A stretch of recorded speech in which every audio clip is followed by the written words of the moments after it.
द्वादश अध्याय का अगला भाग।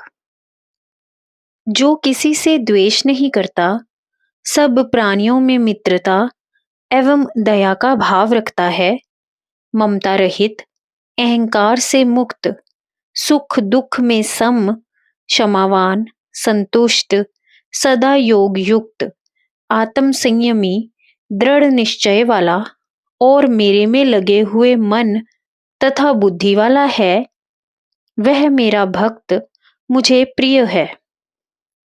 संसार में सुखी दुखी, पुण्य आत्मा और पापी, चार प्रकार के मनुष्यों से समागम होता है।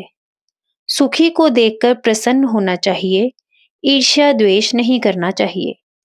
दुखियों की करुणा पूर्वक सहायता करनी चाहिए। पुण्य आत्माओं से मैत्री रखनी चाहिए और पापियों की उपेक्षा करनी चाहिए तथा स्वतः निरअभिमान, ममता मोह रहित, सदा संतुष्ट, अपनी इंद्रियों एवं मन का संयमी, पक्के निश्चय वाला, भगवत परायण, भगवत की शरण में रहने वाला होना चाहिए। इन लक्षणों से युक्त भक्त ही वास्तविक भक्त और भगवान का प्रिय पात्र होता है। यदि कोई पाप बुद्धि एवं स्वयं सुखी परंतु दूसरों को सुखी देखकर ईर्ष्या करने वाला मनुष्य उसका कोई अपराध करे तो वह उसे क्षमा करता है। क्षमा बलवान ही कर सकता है। निर्बल की क्षमा तो भीरुता कहलाती है। वह तो डर कर चुप बैठता है, परंतु मन ही मन कुढ़ता है, संतप्त होता है और बदला लेने की प्रतिशोधात्मक भावना का पोषण करता है। दृढ़ निश्चय से पुरुषार्थ का भाव और मई अर्पित मनोबुद्धि से भगवत भरोसे रहने वाला अर्थात पुरुषार्थ विरोधी भाव प्रतिध्वनित होता है। यहाँ विरोध नहीं, विरोधाभास है। भगवान का भरोसा रखने वाला शरणागत पुरुषार्थ रहित नहीं होता। वह पुरुषार्थ तो करता है परंतु निश्चिंत होकर।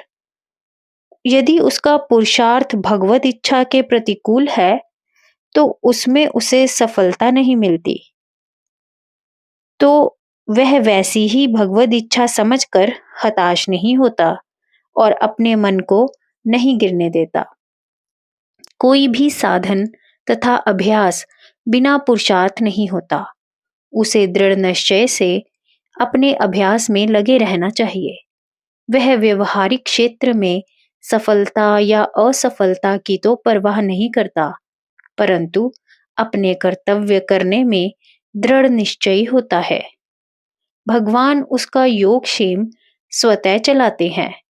यह जानकर वह दृढ़ निश्चय के साथ साथ निश्चिंत भी रहता है। संतोष भी पुरुषार्थ का विरोधी जान पड़ता है, परंतु संतोष का अर्थ आत्म उन्नति के लिए यत्न ना करना नहीं है। यथा लाभ संतुष्ट है। किसी भी स्थिति में अपनी स्वार्थ सिद्धि के लिए धर्म विरोधी साधनों को नहीं अपनाएगा। धर्म युक्त पुरुषार्थ करने में ही दृढ़ रहेगा। यदि कोई मनुष्य भक्त तो नहीं है, परंतु उसका व्यवहार ऐसा है उससे दूसरों को उद्वेग नहीं पहुंचता, अर्थात किसी को मनसा वाचा कर्मणा सताता नहीं और साथ ही दूसरों से सताया जाने पर स्वतः उद्विग्न नहीं होता। हर्ष, असहिष्णुता, भय और काम क्रोध आदि के उद्वेगों से मुक्त ऐसा व्यक्ति भी मेरा प्रिय है।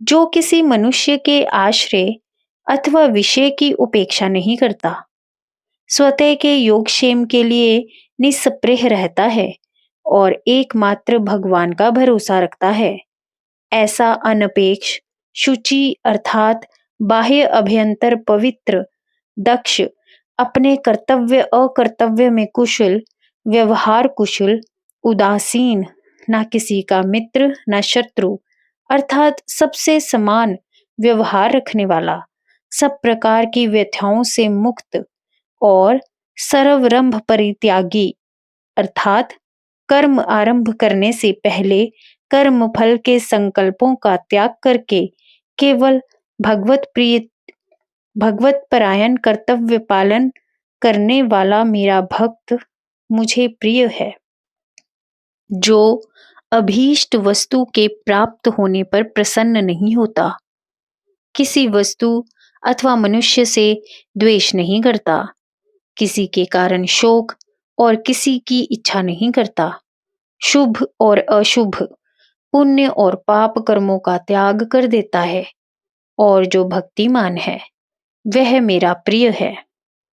शत्रु मित्र, मान अपमान, शीत गर्मी और दुख सुख में समान, संग अर्थात आसक्ति से रहित, निंदा स्तुति में तुल्य, मौनी, प्रारब्धवश जो मिले उसी में संतुष्ट, अनिकेत अर्थात बिना घर द्वार वाला परंतु स्थिर बुद्धि भक्तिमान मनुष्य मेरा प्रिय है। यहाँ अनिकेत से साधु सन्यासी अभिप्रेत है, जो मेरे कहे हुए अमृत तुल्य धर्म को जैसा कहा है वैसा श्रद्धा पूर्वक मेरी शरण में रहते हुए अपने जीवन में उतारते हैं, अर्थात तदन अनुसार आचरण करते हैं और मेरे भक्त हैं, वह मेरे अतीव प्रिय हैं। अध्याय 9 के श्लोक में भगवान कहते हैं कि सब प्राणी मेरे लिए बराबर है, ना मेरा कोई द्वेष्य है, ना कोई मेरा प्रिय, परंतु क्योंकि वह विभु परमात्मा ना किसी के पुण्य ग्रहण करता है ना पाप, फिर भी यह भी कहा है कि साधुओं की रक्षा और दुष्टों के विनाश के लिए धर्म स्थापनार्थ में मैं युग युग में अवतार लेता हूँ, और कहते हैं कि स्वदेह और दूसरे के देह में द्वेष करने वाले सब में निवास करने वाले मुझसे ही द्वेष करते हैं। उन क्रूर नरधमों को मैं आसुरी योनि में फेंकता रहता हूँ। इस अध्याय में तो भक्त और प्रिय भक्त में भी भेद दिखता है। जो भक्त यहाँ कहे लक्षणों से संपन्न हैं, वे ही उनके प्रिय हैं। इन लक्षणों से रहित प्रिय नहीं है। जो प्रिय भक्त हैं, उनका तो वे स्वयं ही उद्धार करते हैं, अन्य उन्हें प्राप्त करने के लिए स्वयं यत्नशील हों। इन सब विरोधी कथनों से ऐसा लगता है कि कथित सगुण रूप में समता का भाव नहीं रहता। इसका उत्तर इसी श्लोक की दूसरी पंक्ति में मिलता है। जो मनुष्य मुझे भक्ति से भजते हैं, वे अपनी भक्ति के आधार पर ही मेरे पास आ जाते हैं। उनके मुझसे मिलने में मेरा राग कारण नहीं है। जो जिस प्रकार मुझे भजता है, मेरी तरफ से भी उसके प्रति वैसी ही प्रतिक्रिया होती है। मेरी ओर से मोहवश या राग द्वेष पूर्वक किसी के प्रति कभी कोई प्रतिक्रिया नहीं होती। जैसे सब खेतों पर वर्षा एक समान होती है, परंतु सब में फसल में कमी बेशी देखी जाती है, जो कृषक के परिश्रम, बुद्धि, रक्षा इत्यादि पर निर्भर होती है। इसमें वर्षा का दोष नहीं है। ऐसे में मनुष्य के साधनों उपायों को समझना चाहिए। कहावत है, बोए पेड़ बबूल के आम कहाँ से खाए। साधक अपनी साधना के बल पर प्रगति करता है और भगवान का प्रिय बनता है। जो अपने देह रूपी क्षेत्र की जैसी जुताई करता और जैसे बीज बोता है, वह वैसी ही फसल काटता है। कोई कोई यह कहते सुने जाते हैं, हम तो ईश्वर की शरण में हैं, हमें क्या करना है, वे पार लगा ही देंगे, हमने गुरु से दीक्षा ले ली अथवा संन्यास ले लिया है इत्यादि। इस विषय पर सांख्य शास्त्र कहता है कि ये मिथ्या तुष्टि है। सांख्य के 24 तत्वों को समझकर ही मानने लगता है कि आत्मा असंग है, साधन की क्या आवश्यकता है। यह प्रथम तुष्टि है। कोई संन्यास ग्रहण करके अपने को कृतार्थ मानने लगता है। कोई मान बैठता है कि संसार तो छोड़ दिया, समय आने पर मोक्ष हो ही जाएगा, अथवा प्रलय होने पर सब ब्रह्मलीन हो ही जाते हैं। कोई धारणा बना लेता है कि हमारे भाग्य में होगा तो भगवान दर्शन दे देंगे। इस प्रकार की 9 तुष्टियां कही गई हैं। ईश्वर की शरणागति का कथन मात्र भी सन्यासी होने की तुष्टि सदृश मिथ्या तुष्टि है। इस पर यह कहा जा सकता है कि साधन ही पर्याप्त है, तो शरणागति की क्या आवश्यकता है। वास्तव में कर्मयोगी, ध्यान योगी तथा ज्ञान योगी तीनों का लक्ष्य ब्रह्म प्राप्ति है, और निर्गुण ब्रह्मा तथा सगुण ब्रह्मा एक ही है। भेद करना नासमझी है। अपने लक्ष्य को प्राप्त करने के लिए सदा लक्ष्य को सामने रखना आवश्यक है, और तदर्थ शरणागति सर्वोपरि है। उस पर भगवान कृपा करते हैं और उसी का मार्ग निर्विघ्न होगा। वास्तविकता तो यह है कि यद्यपि साधन आवश्यक है, तथापि भगवत कृपा के बिना मनुष्य कृत कार्य नहीं होता। नाम जप का फल है साधन और भगवत कृपा, दोनों साथ साथ होने चाहिए। अब यह देखना चाहिए कि दोनों में पारस्परिक संबंध क्या है और साधन किसे कहते हैं। इस अध्याय के अनुसार भगवान की प्रियता प्राप्त होना ही उनका कृपा प्रसाद है। वह किसे प्राप्त होता है, यह श्री भगवान ने स्वयं कहा है। भगवत प्रिय के जो लक्षण कहे गए, वे जिस प्रकार प्राप्त किए जा सकते हैं, वह साधन शब्द वाच्य है।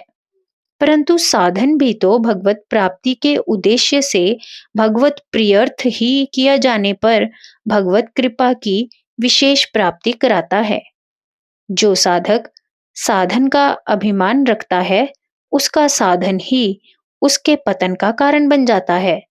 इसीलिए प्रारंभ से ही भक्त समझता है कि वह भगवत कृपा से उन्नति कर रहा है, और उसका यह समझना व्यर्थ नहीं, सहायक होता है। उसकी आस्था, श्रद्धा, भक्ति उत्तरोत्तर अधिक होती है तथा शरणागति आती है। एक बार आश्लायन ऋषि ब्रह्मा जी के पास गए और प्रार्थना की, हे भगवान, मुझे वह श्रेष्ठ ब्रह्म विद्या सिखाइए जिसका सत्पुरुष सदा सेवन करते आए हैं, परंतु जो गुप्त है। ब्रह्मा जी ने कहा, श्रद्धा, भक्ति और ध्यान तीनों के संयोग द्वारा ही उसे जान। जय गुरुदेव।